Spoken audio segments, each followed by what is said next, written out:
الحمد لله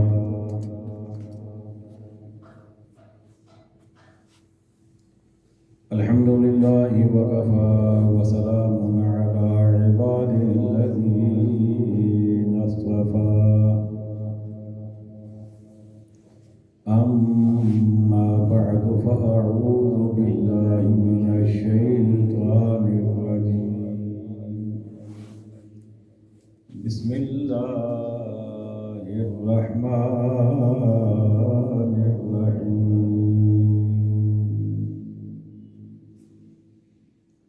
إن أول بيت وضع للناس سبحان الله للذي ببكة مباركا وهدى للعالمين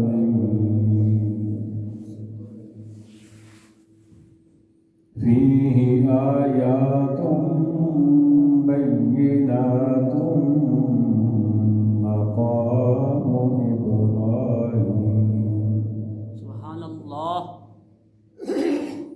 ومن دخله كان آمنا سبحان الله ولله على الناس حج البيت من استطاع إليه سبيلا ومن كفر فإن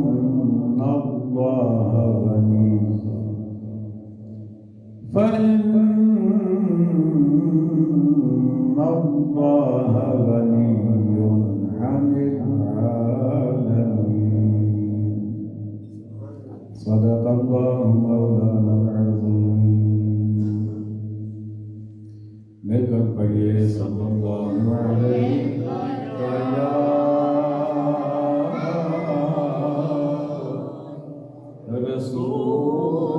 رسول اللہ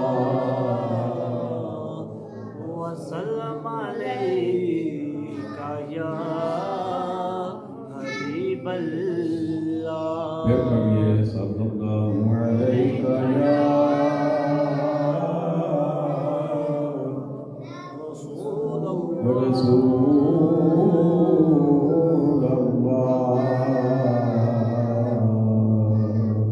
وسلم عليك يا وسلم عليك يا حبيب الله واجب صد عظیم سامعین محتشم حاضرین مکرم عشاقان مصطفیٰ کریم علیہ الصلاۃ والسلام جان نثاران صحابہ کرام محبان اہل بیت عظام اور عقیدت مندان اولیاء کرام گزشتہ کئی جمعۃ المبارک سے اللہ کے پاک گھر کعبۃ اللہ کی تعمیر کے حوالے سے گفتگو جاری ہے۔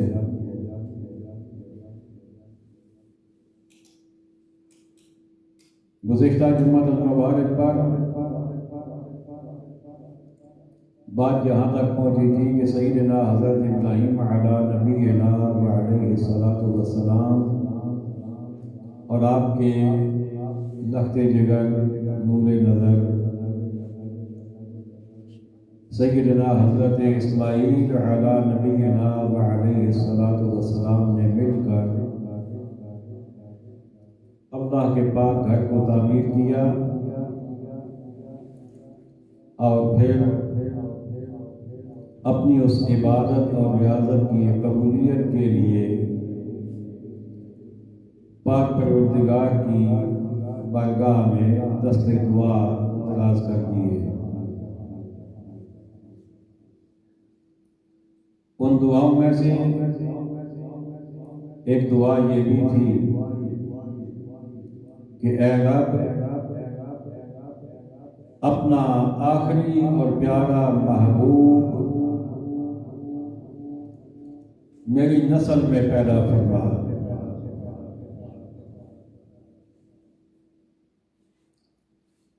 آپ کا تعمیر کردہ کعبہ شریف عرصہ دراز تک قائم و دائم رہا۔ آپ کے بعد پھر قوم عمالقہ نے کعبۃ اللہ کو تعمیر کیا۔ اس کے بعد قبیلہ بنی جرہم نے کعبۃ اللہ کو تعمیر کیا، اور وہ تعمیر ایسی ہوتی تھی کہ فقط پتھر ایک دوسرے کے اوپر چن دیے جاتے تھے، ان کے درمیان کوئی گارا وغیرہ بھی استعمال نہیں کیا جاتا تھا، اور بعض ادوار میں اس کے اوپر چھت بھی نہیں ہوتی تھی، صرف ایک چار دیواریں ہوتی تھی۔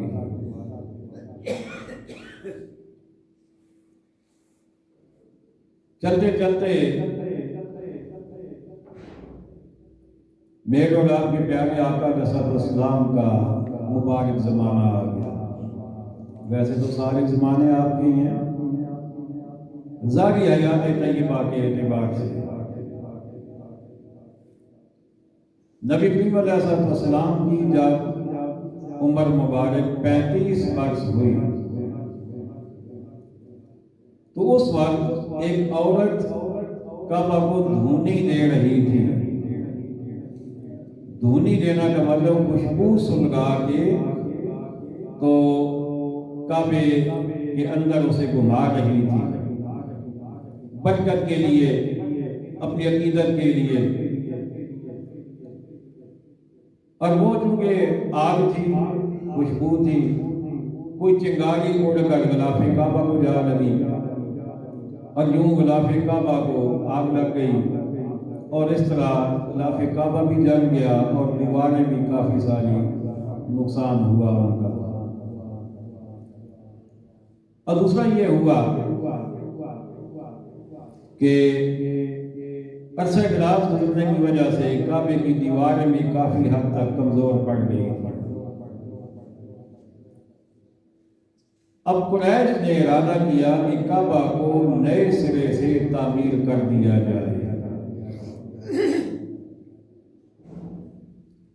انہوں نے آپس میں میٹنگ کی، اجلاس بلایا، اس میں ایک عمر رسیدہ آدمی نے یہ انہیں تجویز دی، بلکہ یوں کہہ لے کہ حکم دیا کہ کعبہ کی تعمیر میں تم نے صرف اور صرف حلال پیسہ استعمال کرنا ہے، نہ سود کا، نہ شراب بیچنے کا، کوئی اور ناجائز ذریعے سے کمایا ہوا پیسہ تم نے استعمال نہیں کرنا۔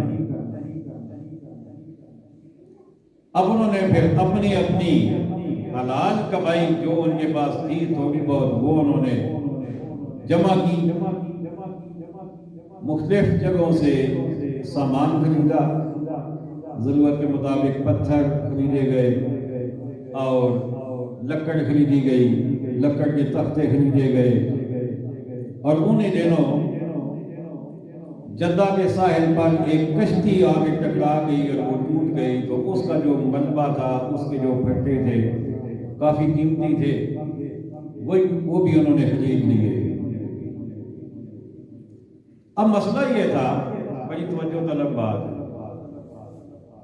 کہ جب بھی کوئی کعبے کے قریب جاتا نا، اسے گرانے کے لیے، اس کی دیوار کو توڑنے کے لیے، تو اللہ نے ایک سانپ کی ڈیوٹی وہاں پہ لگائی ہوئی تھی۔ کیا چیز؟ سانپ کی ڈیوٹی۔ کعبے کے اندر ایک کنواں تھا، کعبے کے لیے لوگ نذرانے اور تحفے لاتے تھے قیمتی، اور وہ سارے اس کنویں میں ڈال دیے جاتے،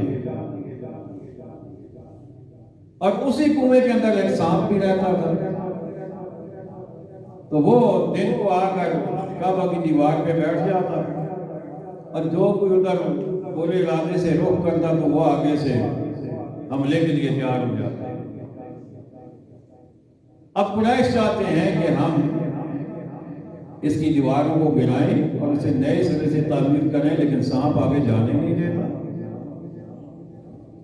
پھر ایک دن انہوں نے دیکھا کہ سانپ دیوار پہ بیٹھا ہوا ہے اور ایک پرندہ آیا، کافی بڑا پرندہ، زور آور طاقتور قسم کا، اس نے آ کر اوپر سے سانپ کو پکڑا اور اٹھا کر لے گئے۔ اب انہوں نے یہ نیک شگون لیا اس سے کہ ہمیں اجازت مل گئی ہے کہ تم کعبہ بنا سکتے ہو، لیکن پھر بھی ڈر تھا کہ پتہ نہیں ہم کچھ غلط ہی نہ کر بیٹھے۔ اب دیکھیں ہیں مشرکین، ایمان والے نہیں ہیں، لیکن کعبے کا احترام پھر بھی ہے، اللہ کا ڈر پھر بھی ہے۔ تو اب انہوں نے سوچا کہ پتہ نہیں اب بھی ٹھیک ہے یا نہیں ہے۔ تو ولید بن مغیرہ، اور آپ کی معلومات کے لیے بتا دوں کہ یہ وہ بدبخت تھا ولید بن مغیرہ کہ جس کے 10 عیب قرآن مجید نے بیان کیے ہیں۔ نبی کریم علیہ السلام کا بدترین قسم کا بے ادب تھا، گستاخ تھا۔ 10 عیب اس کے بیان ہوئے، جن میں سے ایک عیب اس کا یہ بھی ہے کہ یہ اپنے باپ کا ہے ہی نہیں۔ انشاءاللہ اس پہ پھر کبھی بات ہوگی۔ بہرحال اس وقت تک چونکہ ابھی آقا علیہ السلام نے اعلان نبوت نہیں فرمایا تھا، آپ کی عمر مبارک 35 سال تھی اور 40 سال کی عمر میں آپ کے اعلان نبوت فرمایا۔ تو ولید بن مغیرہ جو ہے اس نے کہا کہ میں کوشش کرتا ہوں دیواروں کو منہدم کرنے کی، گرانے کی۔ اب اس نے رات کو کام شروع کیا، باقی سارے پیچھے ہٹ کے بیٹھ گئے کہ اگر صبح تک یہ سلامت رہا تو پھر ہم بھی مل جائیں گے ساتھ کعبہ کی دیواریں مٹانے کے لیے، گرانے کے لیے۔ اور ایسا ہی ہوا، وہ ساتھ ساتھ دیواریں گرا رہے اور ساتھ ساتھ دعا بھی کر رہے اللہ سے کہ اے اللہ ہمارا ارادہ کوئی غلط نہیں ہے، تو جانتا ہے ہمارا ارادہ اچھا ہے، ہم تیرے گھر کو نئے سرے سے بنانا چاہتے ہیں، تو اس لیے مہربانی فرما ہمیں یہ کام کرنے کی توفیق دے، ہمیں اجازت عطا فرما۔ اور خدا لے کر دیوار کو توڑ رہے، پتھر گرا رہے، رات گزر گئی آرام سے، سکون سے، کچھ بھی نہ ہوا۔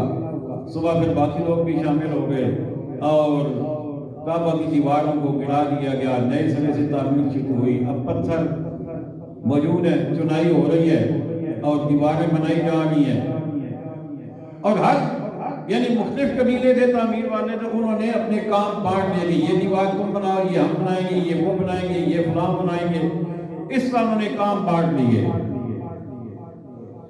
لیکن ایک جگہ ایسی آ گئی جہاں پر ان میں اختلاف پیدا ہو گیا، اور وہ جگہ تھی جب حجر اسود کو اٹھا کر دیوار کے اندر لگانا تھا۔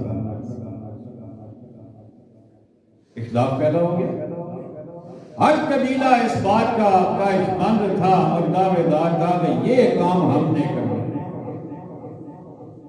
ہم کسی اور کو اس کی اجازت نہیں دیں گے۔ ہر قبیلہ یہ کہہ رہا تھا۔ 5 دن گزر گئے اسی میں، اور ان کا ایک طریقہ کار تھا کہ جب وہ کسی بات پر پختہ ارادہ کر لیتے نا کہ ہم اپنی جان بھی دے دیں گے، خون بھی بہا دیں گے، لیکن پیچھے نہیں ہٹیں گے، تو وہ ایک کام کر لیتے کہ خون سے بھرا ہوا پیالہ لاتے اور اس پیالے کے اندر اپنی انگلیاں ڈبو دیتے۔ اس کا مطلب یہ ہوتا کہ اب ہمارا خون تو گر سکتا ہے لیکن ہم اس کام سے پیچھے نہیں ہٹیں گے۔ اسے لعقۃ الدم کہا جاتا تھا۔ وہ بھی کچھ قبیلوں نے کر دیا۔ اب معاملہ بڑا الجھ گیا کہ اب کیا کیا جائے، آگے تعمیر کیسے ہو، جب تک حجر اسود کا معاملہ طے نہیں ہوتا۔ ابو امیہ بن مغیرہ ایک عمر رسیدہ آدمی تھا، اس نے کہا میں تمہیں بتاتا ہوں کہ ایک کام کر لو، 5 دن گزر گئے ہیں، ایک دن اور اس کام کو رہنے دو، اور کل جو بندہ سب سے پہلے آ کر کعبۃ اللہ کے دروازے سے گزر جائے گا اس کا فیصلہ مان لینا۔ انہوں نے کہا جی ٹھیک ہے، سارے ایگری ہو گئے، متفق ہو گئے۔ اب اگلا دن جب آیا تو وہ سارے قبیلے آ کر بیٹھے ہوئے ہیں، کیونکہ وہ خود تو گزر نہیں سکتے، کیونکہ وہ تو کیا اسے کہتے ہیں کہ فریق ہیں مقدمے کے، وہ آگے انتظار میں بیٹھ کے دیکھتے ہیں آج کون آتا ہے جو ہمارے اس معاملے کا تصویہ کرے گا۔ اور پھر ان کی آنکھوں نے جب دیکھا تو پھر وہ آیا کہ جسے رب نے کہا وَالضُّحَىٰ وَاللَّيْلِ إِذَا سَجَىٰ سبحان اللہ، مَا وَدَّعَكَ رَبُّكَ وَمَا قَلَىٰ وَلَلْآخِرَةُ خَيْرٌ لَكَ مِنَ الْأُولَىٰ۔ جس کے چہرے کو رب نے وَالضُّحَىٰ کہا، سبحان اللہ، جس کی زلفوں کو رب نے وَاللَّيْلِ کہا، سبحان اللہ، جس کے سینے کو رب نے أَلَمْ نَشْرَحْ کہا، جس کے ہاتھوں کو رب نے ید اللہ کہا، اور جس کی زندگی مبارک کو رب نے لَعَمْرُكَ کہا، وہ ذات گرامی تشریف لائے، 35 سال عمر، عین نوجوانی کا عالم ہے، اور رب کے محبوب ہیں۔ حسن تو اتنا ہے کہ رب نے سارا حسن سمیٹ کے انہی کو دے دیا، اور ابھی اعلان نبوت نہیں کیا تھا، لیکن اس وقت بھی لوگ انہیں صادق اور امین کہتے ہیں۔ تو جب آقا کریم علیہ السلام تشریف لائے تو سب نے کہا جاء الامین، امین آ گیا، امین آ گیا، امانت دار آ گیا۔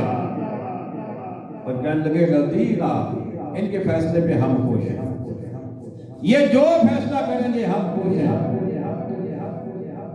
اب میرے اور آپ کے آقا نے جو فیصلہ کیا وہ بھی باکمال فیصلہ تھا۔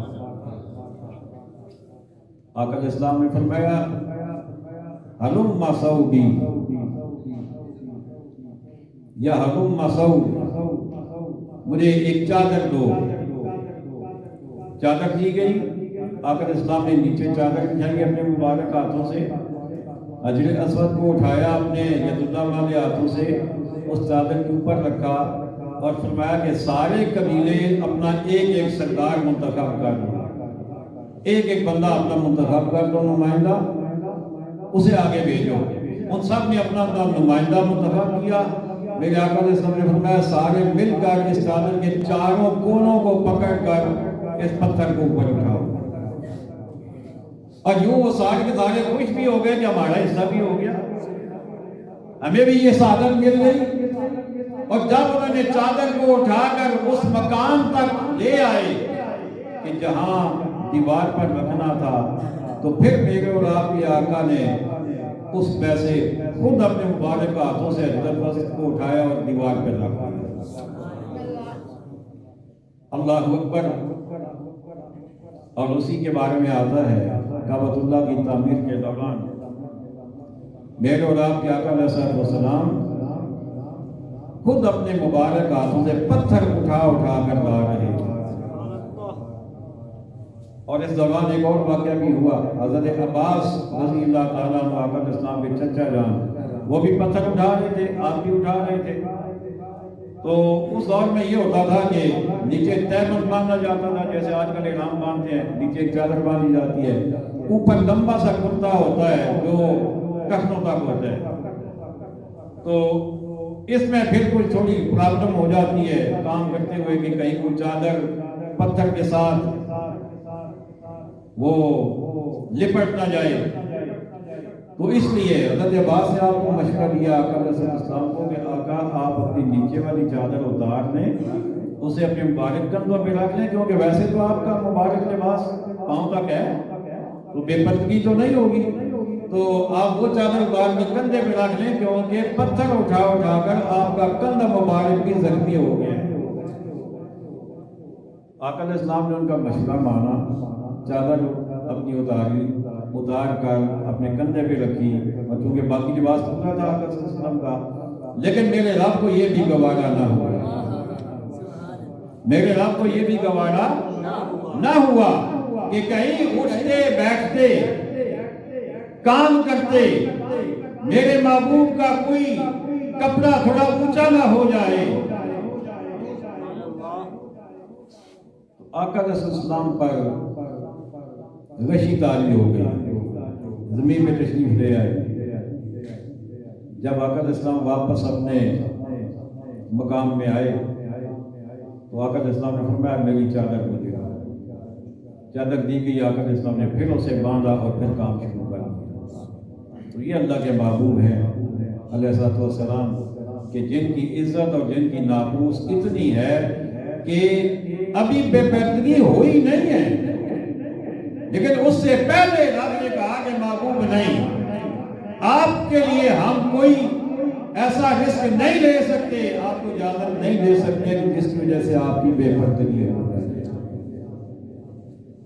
کعبۃ اللہ تعمیر ہو گیا اور اللہ کا گھر، لیکن اس وقت کیونکہ جو انہوں نے فنڈ جمع کیا تھا وہ تھوڑا تھا، کام زیادہ تھا، میٹیریل کم تھا، تو کچھ جگہ جو حضرت ابراہیم علیہ السلام نے جس پر تعمیر کی تھی وہ پوری ان سے کور نہ ہو سکی، تو انہوں نے کچھ جگہ چھوڑ دی اور باقی جو وہ مستطیل شکل میں تھا اس وقت کعبہ، لیکن ان کے پاس فنڈ کم تھا، انہوں نے پھر اسے مربع شکل دے دی اور آگے کچھ جگہ چھوڑ دی اور اس کے آگے دیوار بنا دی، جسے آج کل حتیم کہا جاتا ہے۔